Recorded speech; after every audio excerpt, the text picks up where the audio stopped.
Eh bien, bonjour Didier. Tiens, bonjour. Didier Guézérix. Salut la voix off. Voilà.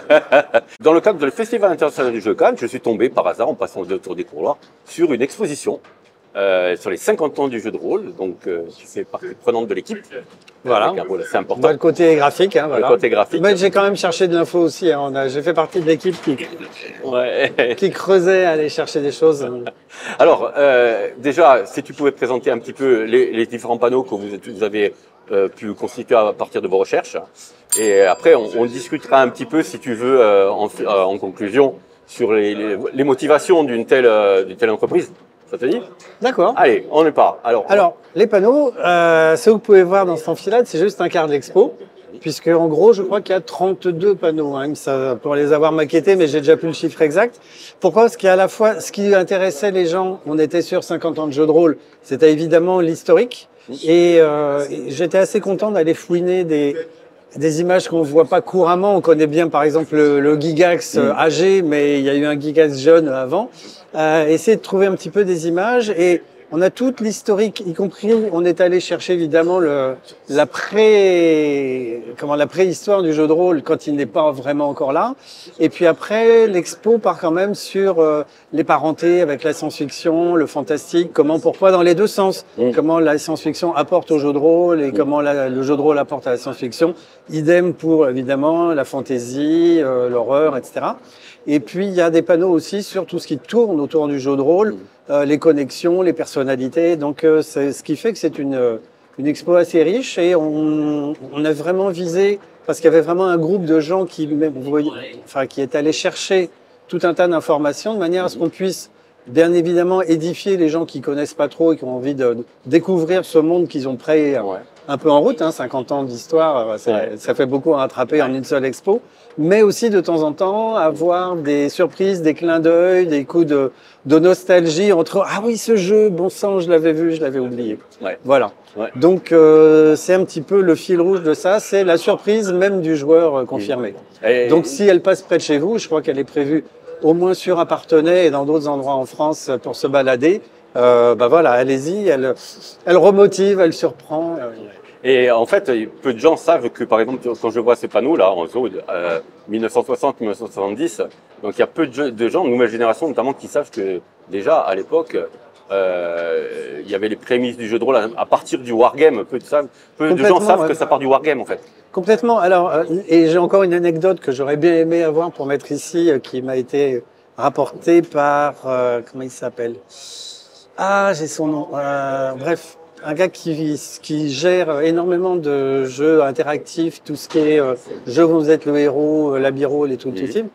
Et qui est passé me voir, donc c'est un Belge, et qui me racontait justement l'histoire des dés, par exemple.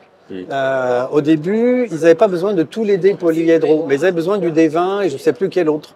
Et donc, ils avaient besoin d'acheter un fabricant de dés. Et le fabricant, il vendait que des sets complets. Parce que pour lui, ces dés polyédros, c'était pour faire des jeux mathématiques. C'était pour ça qu'au départ qu'ils ont été créés avec ces fameuses formes polyèdres réguliers. Donc, il n'a pas voulu vendre les sets de dés séparés. Et donc, ils se sont dit, il faut qu'on fasse quelque chose avec les autres dés, ceux qu'on n'avait pas prévus. D'où la dague au D4, l'épée D6, la hache D8, etc. Qui étaient des trucs qui sont venus un peu naturellement. C'était pas illogique ni contre... voilà. Ouais. Mais c'était pas prévu. Donc j'aime bien ce genre de petite anecdote. Et moi, celle que j'aime beaucoup, alors évidemment, ça vient du wargame. Ça vient du wargame parce que les gens jouent du wargame, notamment médiéval. Et que dans le wargame médiéval, il y a de l'escarmouche. Et dans l'escarmouche, on se planque, etc. Donc il y avait besoin, dès le départ, d'un arbitre. Ce qui est pas le cas dans le wargame traditionnel. Quand Napoléon il affronte les Anglais, il est sur une colline, les autres sont en face, tout le monde se voit, tout le monde sait où sont les gens. C'est juste bien jouer sa tactique. Là, en médiéval, il y a des embuscades, il y a des enlèvements, il y a des petits groupes, il y a des gens qui se cachent. Donc du coup, il faut un arbitre. Donc il y a la notion d'arbitre. Et la chose qui vient se greffer là-dessus, c'est que puisqu'on fait des règles d'escarmouche, on peut jouer des batailles inspirées du Seigneur des Anneaux. Et ce qui est intéressant, c'est qu'il y a tout un groupe qui travaille là-dessus. Mais ce qui est encore plus intéressant, c'est que voilà, on a Jack Scrubby ici, Jack Scroby fait de la figurine pour les wargamers. Il a une production importante, mais qui reste artisanale. Et donc, il est tout à fait capable, à la demande, de commencer. C'est lui qui propose de créer des figurines. Enfin, je ne sais pas dans quel sens, dans quelle discussion et devant quelle bière ça s'est décidé. Mais c'est le premier à dire, je pourrais vous faire, mais pour le petit groupe qu'on voit là, enfin, un petit groupe de gens, Dave Arneson, enfin, tous les gens qui gravitaient autour de Gygax, Arneson, etc., qui leur dit, je peux vous faire des figurines de fantasy. Et du coup, puisqu'ils ont les figurines de fantasy, ils s'investissent beaucoup plus dans un jeu de fantasy. Donc en fait, là, je dirais qu'il y a une intermotivation entre des acteurs oubliés comme ce fabricant de figurines et puis ceux dont on connaît un petit peu plus les noms qui sont dans tout l'entourage de Dave Arneson, Gygax, etc. Voilà. Donc il y a toute une effervescence qui mène à ça. Ce qu'il faut savoir aussi, ce que je montrais un petit peu sur le premier panneau, c'est qu'il y a quand même une grosse passion soudain pour les jeux de simulation. C'est-à-dire que oui, on vient du wargame, mais les wargamers sont entourés, et même les éditeurs. Hein, on a Val O'Neill, par exemple, Val O'Neill, gros éditeur de wargame, mais qui a fait énormément de jeux de baseball, de courses de voitures, de matchs de football américain. Donc on était vraiment dans l'esprit simulation, essayer de retrouver autour d'une table l'excitation qu'on peut avoir quand on pratique un sport de compétition. Voilà, donc ça c'est préhistoire, je pense que c'est toujours intéressant de le voir. C'est plus une mutation. J'en ai trop dit déjà, il faudra couper. C'est plus une mutation. Oui, c'est vraiment une mutation. Voilà, c'est quelque chose qui éclot à partir de prémices. Et effectivement, après, il y a un esprit de synthèse. C'est-à-dire qu'il y a vraiment des personnalités qui se rencontrent, qui s'additionnent. Dave Arneson plus avec le background, le côté diplomatique, storytelling.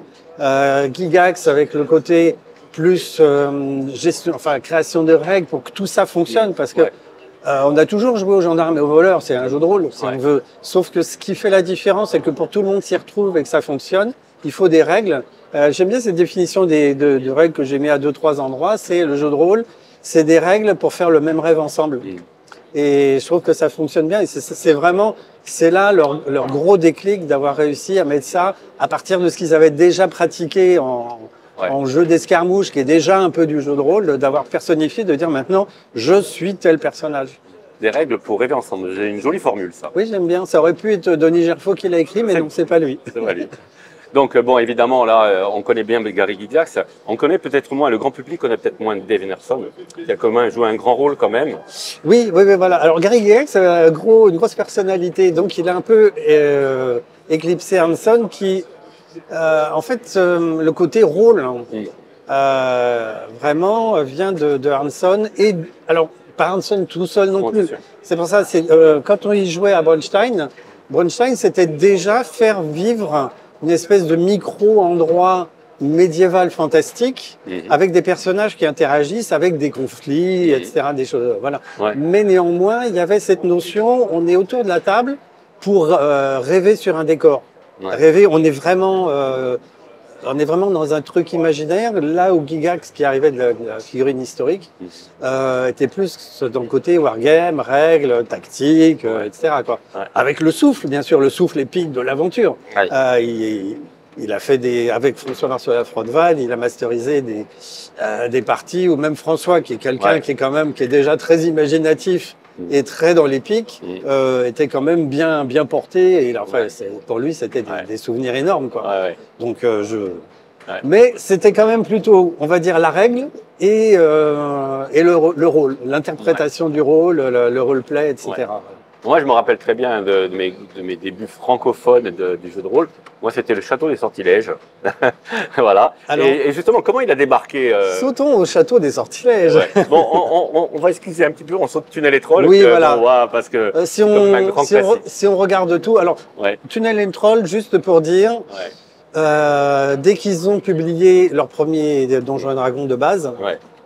Ils montrent ça sur le meilleur endroit à l'époque aux États-Unis, c'est c'est les conventions de science-fiction qui incluent la fantasy, enfin tout, voilà. Et du coup, sur ces conventions, des gens viennent jouer, disent c'est super, il y a la queue d'ailleurs, et il y en a qui se disent oui, j'ai regardé, j'ai écouté, je trouve ça trop sérieux. Et puis de toute façon, il y a la queue, je peux pas jouer, mais j'ai compris le principe, je vais faire mon jeu. Et en fait, mais dans un délai extrêmement court de quelques mois après l'apparition de Donjons et Dragons, sur la convention suivante, il y a Ken Saint-André et sa bande qui proposent Tunnels and Trolls et qui disent c'est comme Donjons et Dragons, mais en plus marrant, et en plus chez nous il y a moins la queue. D'où un succès garanti dès le début. Voilà. Ah, voilà le fameux. Le fameux jeu et stratégie. Donc, ce qui est intéressant, c'est que jeu et stratégie, à l'époque, le premier, ça se veut un hors-série de Science et Vie. Science et Vie, journal de vulgarisation scientifique. Et dans jeu et stratégie, il y a quand même le côté mathématique, etc.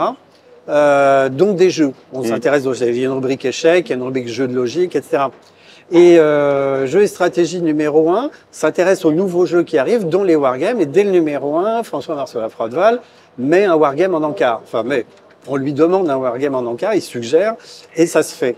Et du coup, il va être obligé de mettre un jeu en encart, d'ailleurs, pendant tout le reste de l'existence. Mais c'était pas forcément prévu que ça dure. C'était un hors-série. Et puis ça se vend tellement bien. Je crois qu'ils ont, je crois pas te dire de bêtises en disant qu'ils ont atteint les 180 000 exemplaires. Pas forcément sur le premier, mais ils tournent autour de 140, 150 000 exemplaires. Enfin, je veux dire, c'est des chiffres énormes. Et donc, les nouveaux jeux, et puisqu'ils ont François-Marceau Lafroideval dans les parages, le jeu de rôle, qu'est-ce que c'est? C'est mystérieux, c'est nouveau. Et donc, pour faire comprendre, François crée un jeu superbement illustré, qui est, en fait, ça reste un jeu de plateau, mais il y a presque tous les ingrédients d'un jeu de rôle. On a des figurines d'elfes, de nains, etc.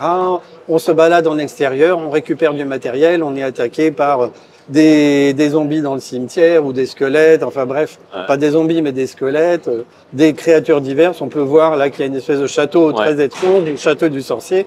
Et ensuite, on va aller explorer un château et dans chaque pièce apparaissent des monstres, des trésors, des choses comme ça. Donc, on est vraiment dans tous les mécanismes du jeu de rôle, mais c'est hyper visuel. Donc, ça donne envie d'y jouer.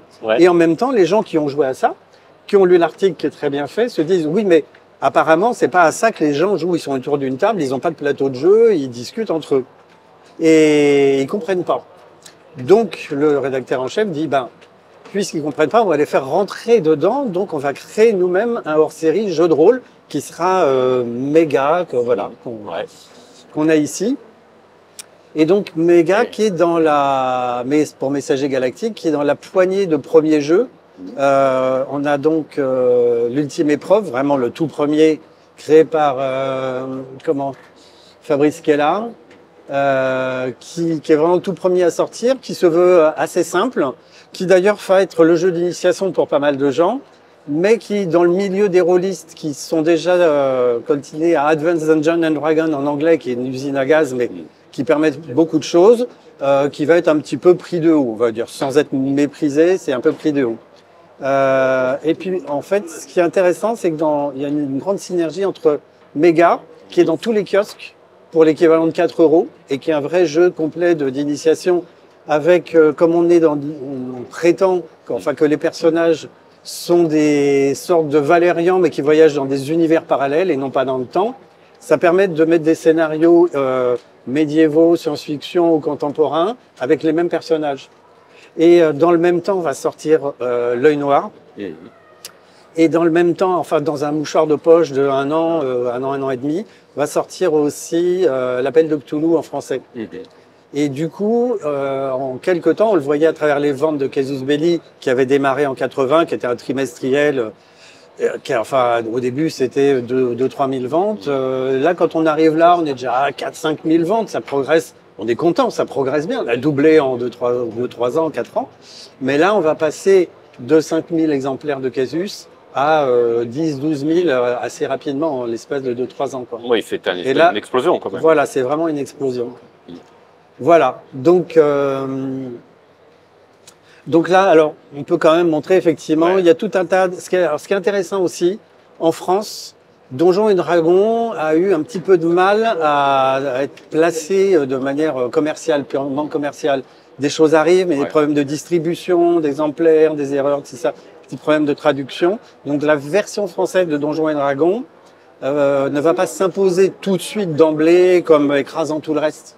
Le résultat, c'est que puisqu'on a tout bien compris et qu'on est créatif, il y a tout un tas de gens comme Croc avec Bitume, Denis Gerfaux avec Rêve de Dragon, Godot avec Maléfice et François Nedelec avec Empire Galactique, et puis donc d'autres gens aussi. Toi. Voilà. Non, mais on a aussi Légende qui était une usine à gaz, mais qui a été un très beau produit qui rendait les joueurs fiers d'être au liste parce qu'il existait Légende et qui était un très beau produit.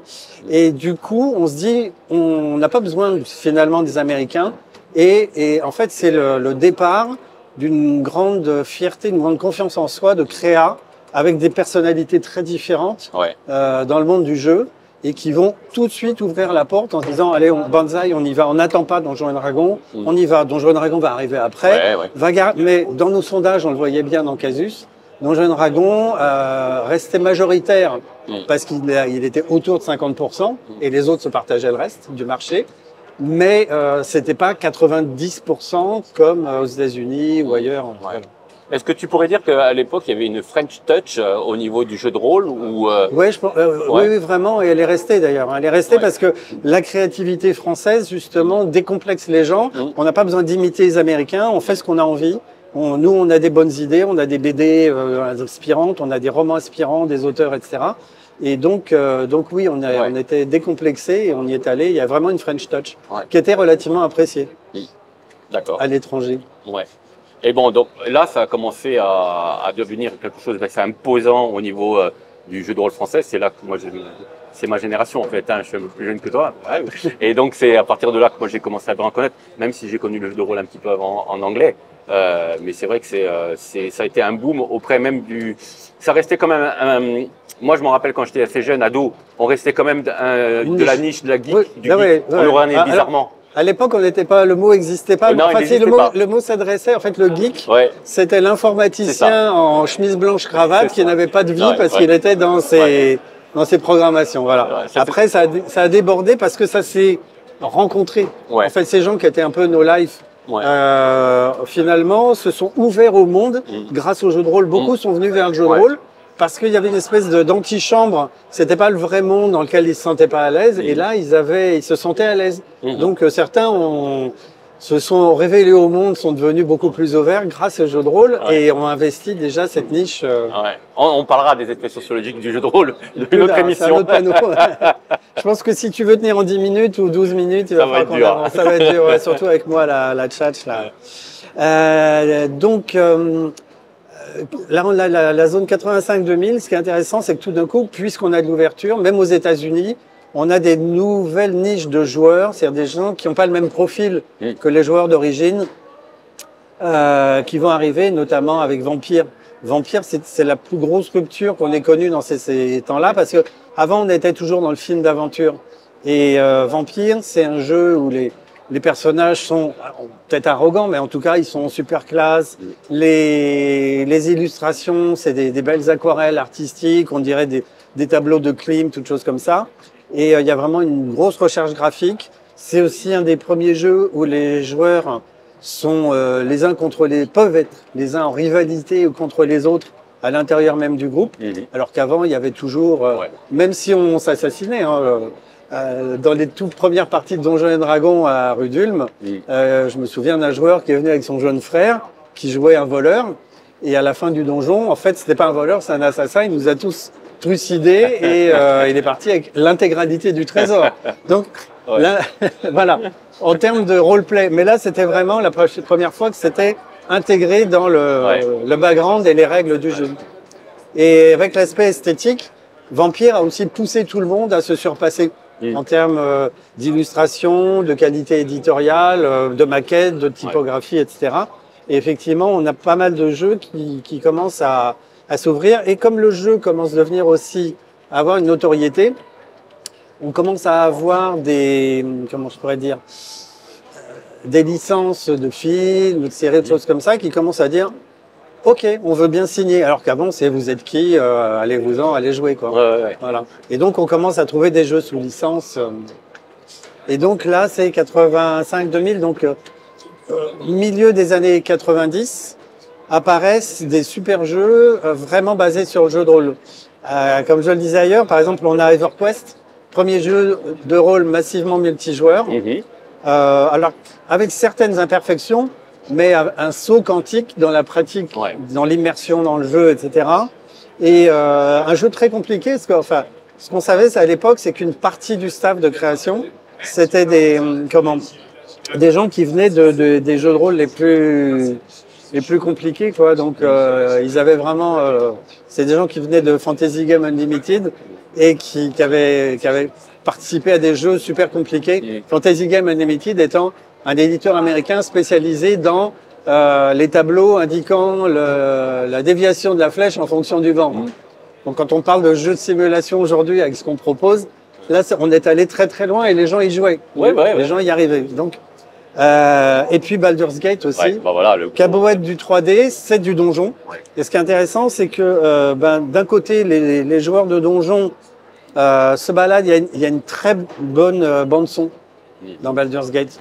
Et du coup, il y a une immersion, une sensation, des frissons quand on joue à Baldur's Gate qu'on n'a quand même pas, fallait l'avouer, autour d'une table. Donc les gens la vivent, leur partie autour d'une table. Et à l'inverse, des gens qui connaissent pas du tout Donjons et Dragons, mais qui ont déjà joué des jeux vidéo, en rentrant dans Baldur's Gate, ils savent que comme Monsieur Jourdain faisait de la prose sans le savoir, ils jouent à Donjons et Dragons sans le savoir. Donc ils vont avoir déjà les 3/4 des choses à savoir pour s'intégrer à une table de jeu autour de jeu autour d'une table avec un MJ et tout. Et donc ils vont amener beaucoup de nouveaux joueurs. Il y a des répliques qui sont au-delà de la musique dans Baldur's Gate. Il y a des répliques, moi je le dis encore par le marteau de Moradin. Ah oui, il y a énormément de clins d'œil. Les rôlistes se sont vraiment retrouvés. Mais moi, ce qui m'intéresse, c'est le côté, justement, les gens qui sont mariés avec ça et qui sont rentrés dans le jeu de rôle. Voilà. Donc à l'époque, on se méfie pas. Parce qu'effectivement, ça va être un cheval de Troie. Ils vont vampiriser les rôlistes très très vite. Voilà. Mais bon, à l'époque, c'était super agréable. Voilà, tout le monde était très ouvert, se mettait à jouer à plein de choses. On a beaucoup d'histoire aussi qui va revenir en force en France. Alors pourquoi ça? Parce qu'en fait, en France, on est très cartésien à l'époque. Et si on veut que le jeu puisse être joué dans des clubs, mais aussi des MJC, des établissements scolaires et tout, vaut mieux un jeu historique. De toute façon, le plaisir du jeu de rôle, c'est l'aventure, sous toutes ses formes. Et le jeu historique passera mieux auprès de clubs institutionnels, pardon. Donc, on table un petit peu sur l'historique. C'est ce que d'ailleurs va faire, en réponse à Gallimard, qui publie les livres dont vous êtes le héros, Hachette, qui va réagir en créant les histoires à jouer, va commencer beaucoup par du roman historique, en disant, là, les autres font du Ian Livingstone avec des trolls et des serpents, en fait des dragons, des choses comme ça. Nous, on va faire de l'historique. Après, ils vont s'assouplir un petit peu, mais les premiers romans de chez Hachette, parce qu'on est dans l'esprit un peu cartésien, on veut bien des fantômes, éventuellement des loups-garous, éventuellement un vampire qui arrive des Carpates, mais c'est le maximum. Avec modération, comme l'alcool. Nous c'est Jules Verne, donc cartésien. Voilà. Et donc là, on a un raccourci aussi, puisque là, on parle des rendez-vous, enfin des rapports avec la SF. Traveller, par exemple, qui est typiquement, c'est quasiment du wargame avec figurines, parce qu'on peut jouer de la SF avec Traveller, mais très vite, on va arriver dans des combats, et les combats, obligatoirement, se règlent sur une table, avec des règles de combat de vaisseau, etc. Star Trek aurait pu marcher en France, mais ça n'a pas trop fonctionné. Space Opera a été beaucoup joué en France. Aux États-Unis, je suis les chiffres en tête, mais Space Opera est beaucoup plus souple, et on voit, par rapport à cette espèce de truc un peu velu, qu'on s'inspire beaucoup plus de Star Wars. Le vrai jeu Star Wars qui va sortir derrière avec le premier système D6 et qui va vraiment bien marcher parce qu'il est vraiment fun. Même si on jette des poignées de dés, c'est pas grave, ça se gère. Et le jeu est vraiment fun. Et puis des jeux plus récents, Men in Black, Alien. On voit que la SF fonctionne bien, mais on garde quand même une préférence pour la fantasy qui est plus ouverte. En fait, l'intérêt de la fantasy, c'est que l'inconnu commence à 3 heures de marche. Et ça, on n'a pas ça forcément dans la SF. Côté SF aussi, on a un gros truc, tout ce qui est cyberpunk, enfin paranoïa, qui est vraiment un truc à part, qui est à la fois l'univers glaçant des pays de l'Est, super fliqués, etc. Bon, maintenant on arrive dedans d'ailleurs.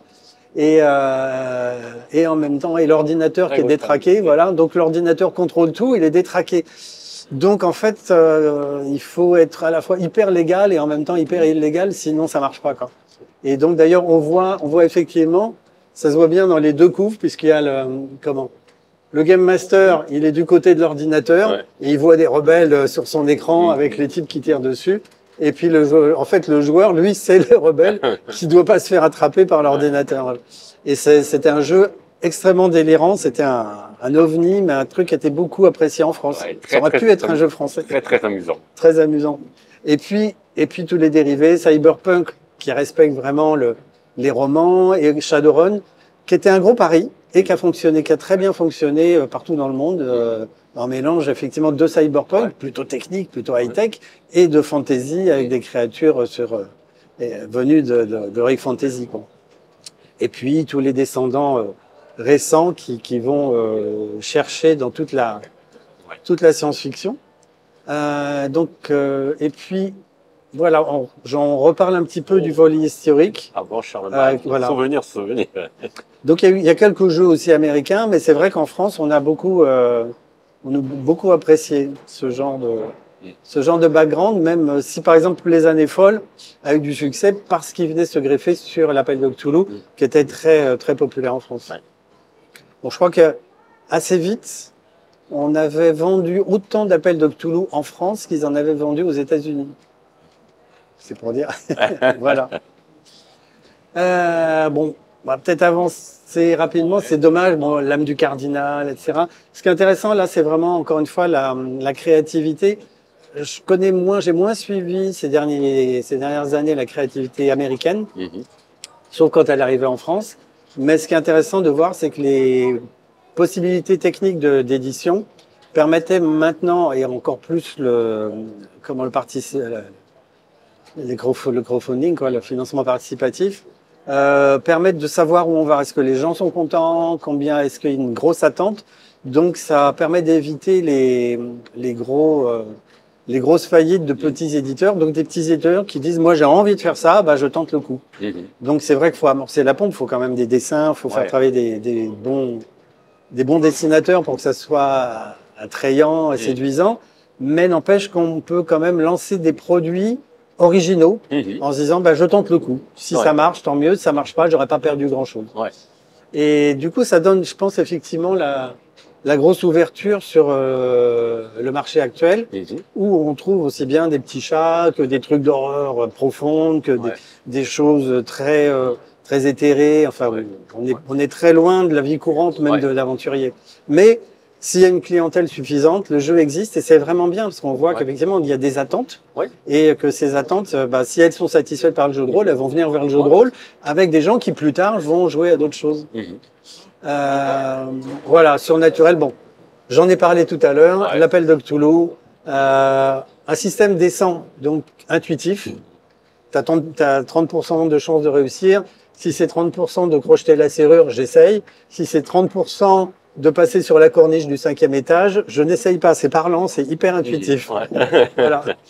Et Cthulhu a beaucoup marché en France parce que effectivement, on aimait bien Lovecraft, mais je pense que l'aura du jeu a largement dépassé au départ ceux qui avaient lu Lovecraft et qu'elle a marché dans l'autre sens. Elle a fait lire Lovecraft à des gens qui connaissaient pas au départ, qui étaient ouverts sur la SF, l'horreur, mais qui ne connaissaient pas. C'est quand même assez particulier. Et alors, un volet intéressant, le fantastique un peu hardcore. Ici, on a le contre-exemple avec Chill, qui essaye de faire du fantastique familial, comme c'est ce qu'ils mettent sur la boîte. Et de l'autre côté, Culte, qui correspond par exemple à l'esprit qu'il y avait dans le magazine Chronique d'Outre-Monde, qui se disait, voilà, maintenant on a des joueurs qui ont commencé à 18 ans, il y a 10 ans de ça, ils ont 28 ans, ils sont adultes, et on peut leur proposer des expériences psychologiques. On va flirter avec le trauma, parce que sinon, autour de la table, je sors ma hache, machin. Enfin, ils sont un peu blasés de la SF. On va leur mettre des trucs qui leur redonnent le frisson, un petit peu. Et donc, le frisson, ça va avec des choses qu'on qualifiait d'adultes, de matures. C'est-à-dire des gens qui étaient capables de dire, ouais, là, bon, là je le sens pas trop, mais qui était capable d'aller jusqu'à assez loin dans des visions d'horreur, des choses comme ça, décrites vraiment dans le jeu, quoi. De les supporter pour avoir vraiment de nouveau la peur qu'ils avaient il y a 10 ans quand ils sortaient un squelette, voilà, dans Donjons et Dragons. Et donc des initiatives, par exemple, Sombre, qui est assez intéressant puisque c'est une espèce de petit fascicule, donc pas très épais, c'est pas un gros jeu. On rentre dedans, où on joue une espèce d'épisode dans un univers, et puis il va sortir des numéros qui vont faire évoluer l'univers, les règles au fur et à mesure que c'est nécessaire. Et ça, c'est vraiment quelque chose d'intéressant aussi. Là encore, on est dans la souplesse, le côté, voilà, j'ai une idée, je tente, et ça peut se faire. C'est ça qui est bien, je trouve, ça, dans l'édition moderne du jeu de rôle. Bon, alors, on va y passer 2 heures si on fait tout. Juste pour dire que l'expo, on cherchait à ce qu'elle soit un petit peu surprenante pour tout le monde. C'est-à-dire aussi bien le vieux joueur qui connaît beaucoup de choses, mais qui va se dire, ah oui, tiens, ça, je n'y ai pas pensé, ou tiens, ou qui va y aller avec quelqu'un qui connaît pas pour lui faire découvrir, et qui dit, bah, tu vois, le jeu de rôle, on se préoccupe de ci, on se préoccupe de ça. Donc, là, par exemple, le personnage dont vous êtes l'interprète, l'expert en psychologique, c'est bien, ça m'a permis de caser des crapounia. L'avantage du crapounia, c'est que ça permettait en un dessin de faire passer un concept qui aurait pris des pages à écrire. Là, tu vois, il y a 10 lignes et hop, un dessin, on comprend le panneau.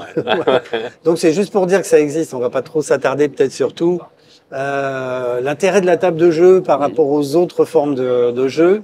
Le jeu de rôle, moi j'aime bien, voilà, comme monde effervescent, on a eu du mal à trouver ce titre avec la douzaine de personnes très actives sur la créa de ces panneaux. Ce qui était intéressant, c'est de montrer justement aussi que d'ailleurs dès le début, il y avait moins de jeux bizarres qui sortaient, mais il y en avait, c'est-à-dire que dès le début, notamment chez les fameux Fantasy Games de Rollmaster, on avait Bunnies and Burrows, c'est-à-dire en gros lièvres et terriers, où on jouait des lapins. Donc aujourd'hui on joue des animaux, mais là j'ai plus voilà 76, soit 2 ans après la sortie de Donjons et Dragons, on a déjà des jeux de lapins. C'est-à-dire que ça c'est très vite parti. On a le fameux Rêve de Dragon qui est tellement plébiscité par les Français que une superbe édition voit le jour, magnifiquement illustrée par Florence Magnin, avec du Roland Barthélémy à l'intérieur, et qui d'ailleurs a tellement marqué qu'aujourd'hui il y a de nouveau une réédition et des nouvelles choses qui sortent, et c'est vraiment magnifique parce que c'est un voyage ailleurs, vraiment. Mais on a donc sur les jeux, pour dire hors des sentiers battus, post-mortem, voilà, il y a un jeu après la mort, Toon, le fameux jeu où on joue des personnages de dessins animés, et comme je le disais, on peut marcher dans le vide à condition de ne pas s'en apercevoir, donc de rater ses jets d'intelligence. Et plein de jeux comme ça, plein de trucs comme ça. Zone, avec son supplément avec un disque 45 tours inclus, voilà, qui était hyper trash. Raoul, le jeu de rôle qui s'en soulèvera, voilà. On se permettait plus d'humour encore que les Anglais. Voilà. Bon, après, on a un truc sur le rayonnement des jeux de rôle. Bon, faudrait pas non plus tout dévoiler, sinon les gens vont pas venir. Mais effectivement, on joue sur comment toute la créativité, tous les fanzines qui sont sortis. À l'époque, il n'y avait pas encore Internet. Donc, si on voulait partager sa passion, c'était le fanzine qu'on pouvait faire circuler dans le collège, le lycée, la bande de copains, la librairie du coin. Et ça permettait aux gens de dire qu'est-ce que c'est que ça, et de dire bah ouais, je connais les gens qui font ça. Tiens, qu'est-ce qu'ils racontent? Alors bon, fallait être séduisant, mais il y avait vraiment des trucs intéressants et qui étaient un bon apprentissage aussi pour les gens qui n'avaient pas appris l'édition, le graphisme, bah de faire leur premier pas dans l'édition et de créer plus tard des magazines pour certains.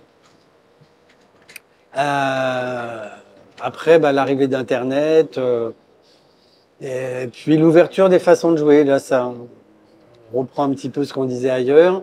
Et puis, on arrive, alors là, on a 2 panneaux qui sont pas vraiment chronologiques, puisque celui de gauche, voilà, on va le voir avant celui de droite. On a vraiment un truc, voilà, en quête d'acceptation et de renaissance. C'est-à-dire qu'au début, le jeu de rôle, alors on dit, comme je disais tout à l'heure, on dit pas geek, mais c'est vraiment, on comprend pas. C'est dur à expliquer. Faut faire jouer les gens, mais là, les gens n'ont pas forcément envie de jouer pour comprendre de l'intérieur. Et ce qui est intéressant, c'est que en 91, donc le jeu de rôle est en France depuis une dizaine d'années à peu près. On a une super émission Comment je crois que c'est André Berkoff. Enfin, j'espère ne pas le trahir, sinon il va revenir me hanter. Qui fait une super émission parce qu'il montre tout. Il montre du jeu sur table. On a une petite séquence où on comprend comment ça marche. On a des gens qui interviennent sur le plateau. On a du jeu de rôle, enfin du GN, pas vraiment de GN, mais au moins des combats à l'épée pour montrer que les gens se costument et rentrent dedans. Ou une table où les gens ne se costument pas. On a des intervenants, des auteurs, etc. Et donc on voit qu'il y a toute une culture qui fonctionne, qui est peut-être pas encore connue, qui fonctionne. Et notamment sur le plateau, on a même une psychologue qui dit voilà, à part effectivement tel petit truc auquel faut faire gaffe, ça ouvre l'esprit, ça combat la timidité. Enfin, ça a beaucoup d'impact positif sur les gens qui le pratiquent. Et ça fait du bien que ça ait existé, même ça n'a pas empêché Mireille Dumas après voilà, juste d'essayer d'effacer le jeu de rôle de la culture française. Et pour finir sur les actual play dans des stades pleins, qui sont un truc dont on a rêvé, mais on aurait, enfin, jamais à cette dimension. On n'aurait jamais cru, on nous aurait dit, on n'aurait absolument pas cru. Voilà. Moi, alors, à signaler que je pense que tu le sais, qu'on peut trouver cette vidéo sur YouTube. Hein. Oui. Ouais. Oui, ben, c'est pour les nostalgiques qui peuvent acheter un petit peu et les curieux aussi. Si on cherche ça vous regarde jeu de rôle, on trouve. Et c'est donc du coup on voit tous ces personnages s'exprimer et l'émission est vraiment très intéressante. Voilà, on fait des petits cuts parce que l'expo est découpée en rues dans ce lieu. Et là, on arrive sur une autre facette qui commence dès le début de la présence du jeu de rôle en France, enfin quelques années après.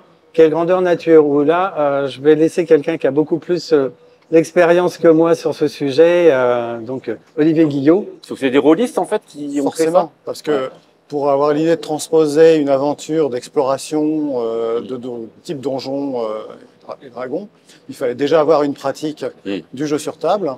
Et c'est pour ça que les tout premiers rôlistes, alors des Américains, on n'a pas trop d'informations sur les premières expériences américaines. Ça va faire partie des choses qu'on va essayer de trouver un jour ou l'autre. Mais en tout cas, en Angleterre, début des années 80, il y en a qui tentent de mettre ça dans des donjons. Et puis, bon, les Anglais ont comme nous un patrimoine historique un peu plus intéressant que celui des États-Unis. Et donc, ils créent des premiers donjons grandeur nature avec des vieux châteaux dont ils pouvaient disposer. Et ils reprennent le schéma du jeu sur table, c'est-à-dire qu'il y a des arbitres, il y a des PNJ qui sont gérés donc par des comédiens et des joueurs qui sont en groupe et qui vont partir à l'exploration d'un donjon. Et puis, il y a des arbitres qui vont surveiller dans chaque pièce ce qui peut se passer. Les groupes se succèdent les uns après les autres. Parce que c'est quand même une grosse organisation à mettre en place, donc on va pas faire ça juste pour un groupe. Que ce soit des groupes qui se succèdent et puis que ça puisse être utilisé pendant une demi-journée, une journée, jusqu'à ce qu'ils aient suffisamment de personnes qui aient pu participer. Donc il y a vers 83-84 des Français, des Bretons, je crois, qui vont participer à un GN en Angleterre et qui reviennent avec l'idée de transposer ça chez nous. Et, on dispose aussi d'un beau patrimoine, mais le tout premier GN, il est organisé en extérieur, c'est plus simple. Donc c'est ce qu'on appelle du GN itinérant, c'est-à-dire que les groupes se succèdent les uns après les autres. Ils vont à des différentes étapes et là ils vont rencontrer des PNJ avec qui ils vont interagir, donc soit pour négocier, s'informer ou combattre. Et donc du coup, jeu et stratégie, puis Casus Belli relate ses expériences et c'est vrai que quand on lit ces trucs-là, on se dit bah, comment ça se passe, ça génère plein d'interrogations. Alors au début, ils ont des épées qui sont pas forcément très sécurisées ou qui peuvent faire un petit peu mal lors des combats. Mais très vite, on progresse. Alors, donc on fait évoluer le concept en passant non plus des groupes qui se succèdent, mais on va donner les rôles des méchants en quelque sorte à d'autres joueurs. Donc on n'est plus tout à fait dans le mode collaboratif à 100%, puisque les joueurs sont ensemble les uns avec les autres, mais ils vont se rencontrer avec d'autres groupes, et puis il va y avoir de la diplomatie qui va s'installer, et les groupes vont se séparer, ils vont aller discuter à droite à gauche, explorer, négocier, et puis on va mettre aussi tous les moteurs de la fiction, les sentiments, les enquêtes, et les GN vont commencer à se spécialiser. Il y en a qui vont être plus dans l'action, d'autres qui vont être plus dans les négociations, d'autres qui vont être plus dans les enquêtes. Et donc petit à petit, le concept devient de plus en plus compliqué. Les scénarios s'étoffent, il y a de plus en plus de monde à pouvoir participer. Les organisations doivent quelque part se professionnaliser, mais on est dans un monde associatif. Donc les uns s'occupent plus des scénarios, d'autres s'occupent plus de la technique, les décors, les costumes, d'autres vont s'occuper de la restauration. Et puis les équipes scénaristiques s'étoffent. Donc il y en a qui vont travailler sur l'intrigue générale, d'autres qui vont rédiger les rôles des joueurs, parce que ce type de GN va reposer sur les rôles qui sont donnés aux joueurs, qui portent une partie du scénario et qui vont donc s'autogérer. On n'a plus d'arbitres qui vont surveiller le déroulement du jeu, mais on a des joueurs qui vont avoir des règles de simulation et qui vont les appliquer. Par exemple, vous combattez, vous êtes blessé à la jambe, vous pouvez plus courir. Ou un voleur, on va lui dire, vous avez des pinces à linge, et si vous arrivez à mettre votre pince à linge sur la bourse d'un autre joueur, vous allez lui piquer. Donc à ce moment-là, vous allez voir un arbitre. Ouais. Enfin, c'est pas un arbitre, c'est un organisateur. Vous lui dites, ma pince à linge, elle est sur tel joueur, et l'arbitre va aller discrètement demander au joueur en disant, tu peux me donner ta bourse, et puis après, il va la donner discrètement au voleur pour que le voleur ne se fasse pas piéger.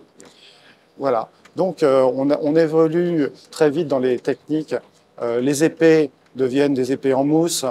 Alors on les emballe avec du ruban, c'est pas très joli. Et puis il y en a qui commencent à sculpter de la mousse et à l'emballer de latex pour faire des épées plus réalistes et qui sont plus esthétiques et qui font moins mal. Et puis on se diversifie aussi dans les thématiques des GN. Au début, c'est du GN médiéval fantastique. Et puis on expérimente des variantes. Alors, il y en a qui sont très en avance, et qui, dès les années 80, comme les migrations barbares organisées par les Semaines de l'Hexagone, utilisent des chevaux, par exemple. Donc ça demande aussi toute une logistique, ça demande des autorisations, on ne peut pas tout faire. On utilise aussi des souterrains, d'anciennes carrières, des petites grottes. Alors, certains font même du GN qui se passe entièrement en souterrain, d'autres qui sont mixtes. On utilise de la forêt, on va louer des châteaux, et puis petit à petit, les GN ont de plus en plus de joueurs, donc des centaines, aujourd'hui des milliers. Et donc ça devient une activité qui se rapproche du cinéma dans la méthodologie. On a les repérages, les castings, et puis donc la distribution des gens qui sont dans l'organisation. Ça demande parfois des années d'écriture pour pouvoir faire un scénario. Plus il y a de monde, plus il y a de travail. Voilà. Donc, du coup, au milieu des années 90, les associations, enfin certaines du moins, se regroupent pour créer une fédération de jeux de rôle grandeur nature parce que il y a des besoins logistiques, il y a besoin de créer une assurance, et puis elle aboutit à une première reconnaissance de jeunesse et éducation populaire. Voilà. Aujourd'hui, le monde du GN continue à évoluer, mais il n'est pas forcément facile d'accès parce qu'il coûte de plus en plus cher. Puisqu'au début, c'était 3 bouts de bois, quelques bouts de tissu, et puis il y a des costumiers professionnels qui se sont mis à en faire. Donc dans certains GN, il faut pouvoir avoir un beau costume, surtout par exemple si on veut être au XVIIe, au XVIIIe siècle, c'est plus compliqué qu'un costume médiéval. Et il y a aussi plus de demandes, plus de gens qui sont intéressés, parce que aujourd'hui, beaucoup de gens ont découvert les escape games. C'est pas du jeu de rôle grandeur nature, mais ça y ressemble un petit peu. Il n'y a pas de rôle, il n'y a pas de négociation, mais certains, justement, qui connaissent bien les jeux de rôle, ont commencé à mettre en place des concepts qui ressemblent un peu plus à du jeu de rôle grandeur nature, où il y a justement davantage d'exploration, des combats. Voilà. On pense que dans l'avenir, le GN va être un peu plus accessible, mais dans un cadre plus professionnel, parce que associativement, on ne peut pas organiser 5 GN par mois pour plaire à tout le monde. Mais là, on reste dans le GN, on reste sur un personnage. Chaque joueur incarne un personnage. On n'est pas dans la reconstitution historique de simulation, comme faire une reconstitution d'une bataille, par exemple, où chacun joue un soldat. On est vraiment. Après, il y a des personnes qui pratiquent toutes les formes, qui sont s'ils font de la reconstitution, ils vont être plus pointus sur les costumes, sur les accessoires. Donc, il y a des associations de reconstitution historique. parmi celles-ci, il y en a qui font du grandeur nature. Il y a aussi des gens qui font des cosplays, et des gens qui, donc, on parlait des escape games. Il y a aussi, pour les GN contemporains, parfois des gens qui utilisent des paintballs ou de l'airsoft, qui demandent davantage de précautions. Donc, on peut un petit peu tout mélanger.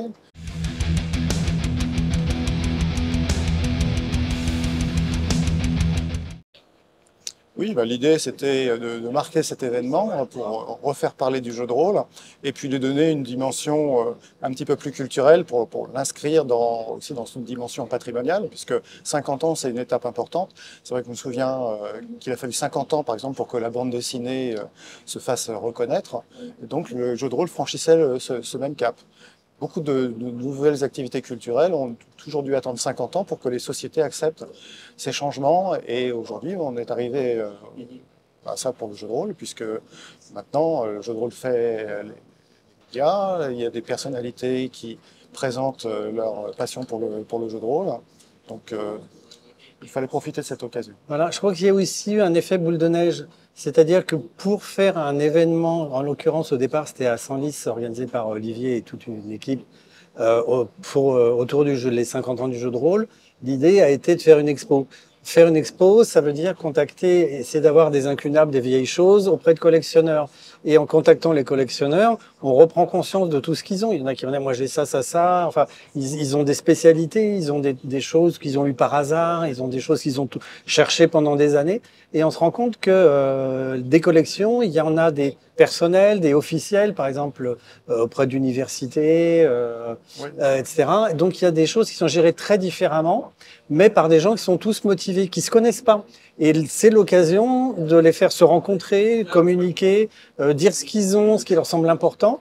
Et en fait, ces gens commencent, à travers l'organisation des 50 ans, de se rendre compte que ils ont des lacunes, qui peuvent alors certains sont un peu dans leur temps, mais d'autres vont vouloir participer, s'entraider. Il y en a qui se rendent compte que, par exemple, une collection personnelle, il y a le collectionneur de base est décédé, son épouse qui est aussi dedans va continuer à garder les choses, mais on se rend compte que finalement cette collection, ça se trouve, elle peut partir à la benne si des héritiers d'un tel ou un tel n'ont pas conscience de l'importance et n'ont pas envie de la garder. C'est juste des boîtes qui encombrent. Donc il y a des choses très importantes en petit nombre d'exemplaires qui peuvent être frappantes pour des visiteurs et qui risquent de disparaître.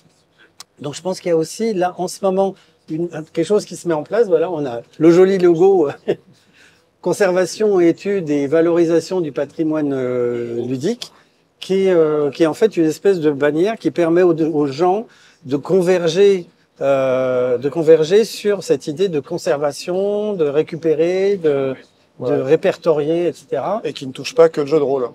Puisque on a créé un réseau, puisque on est quand même assez nombreux à être des anciens du jeu de rôle.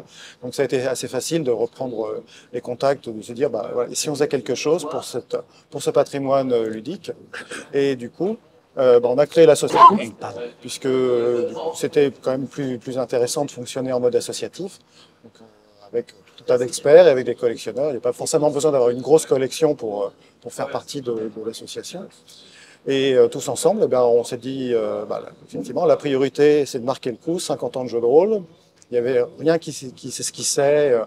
On a même contacté Wizard of the Coast pour Donjons et Dragons, mais bon, voilà, rien n'était prévu. Donc, on s'est dit, c'est l'occasion. On a une municipalité à Senlis qui nous a mis à disposition les monuments historiques de la ville pendant les journées du patrimoine. C'est vrai que c'était un bel écrin pour cette exposition qu'on a présentée pour la première fois là-bas et puis maintenant ici à Cannes.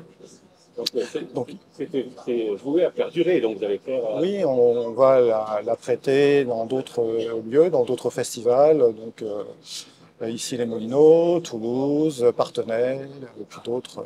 Et dans des universités aussi, elle va être exposée pour connaître le jeu de rôle. Donc voilà, on est toute une équipe, il y a une dizaine de personnes qui ont travaillé rien sur les jeux de rôle.